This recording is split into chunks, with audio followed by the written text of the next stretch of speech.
4068 68 68 1 বসাও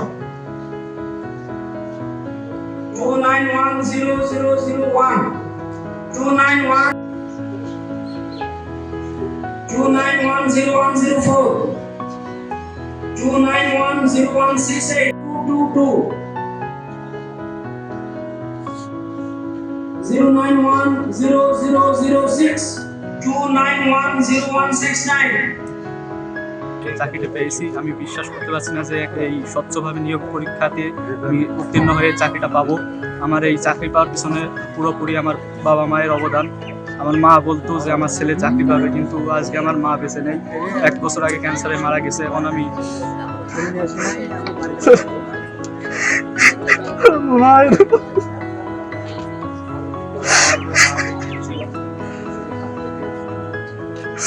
আমার মা বলছে স্যার আমার ছেলে চাকরি পাবে স্যার, আজকে তার কথা আমি রাখতে পেরেছি।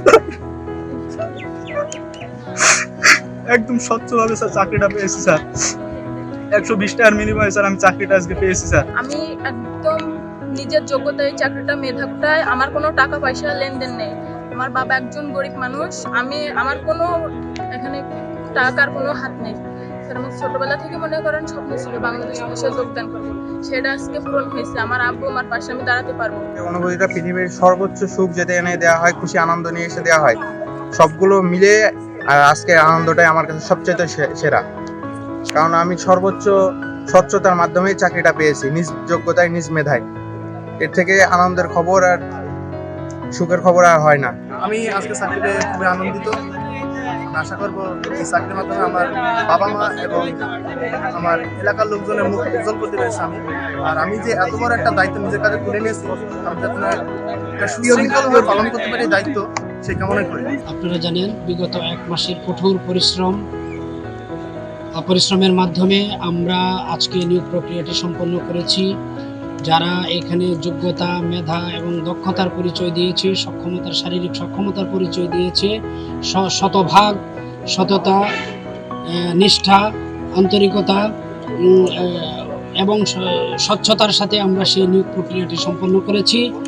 এবং এই নিয়োগ প্রক্রিয়ায় বিভিন্ন আমাদের কমিটির সদস্যরা ছিল, তারাও ক্লান্ত পরিশ্রম করেছেন। সম্পূর্ণ এইখানে এই স্বচ্ছতা এবং নিরপেক্ষতার সাথে আমরা নিয়োগ প্রক্রিয়াটি সম্পন্ন করতে পেরে আমরা নিজেদেরকে কৃতার্থ মনে করছি। এখানে শারীরিক সক্ষমতায় 239 জন পরীক্ষায় উত্তীর্ণ হয়েছিল। তার মধ্যে লিখিত পরীক্ষায় 44 জন উত্তীর্ণ হয়েছে। এই লিখিত পরীক্ষা 44 জনের মধ্যে 1 জন অনুত্তীর্ণ হয়েছে এবং 21 জনকে আমরা চূড়ান্ত নিয়োগের জন্য সুপারিশ করেছি, তারা নির্বাচিত হয়েছে। এবং 4 জনকে আমরা অপেক্ষমান তালিকায় রেখেছি। যদি কোনো সদস্য যোগদান না করেন তাহলে আমরা অপেক্ষমান তালিকা থেকে তাদেরকে বাছাই করি। এর মধ্যে একজন নারী সদস্য তার যোগ্যতায় সাধারণ কোটায় সে নির্বাচিত হয়েছে।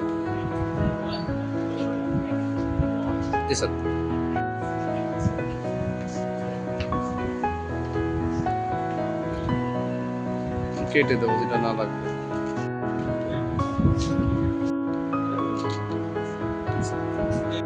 আসি দাও।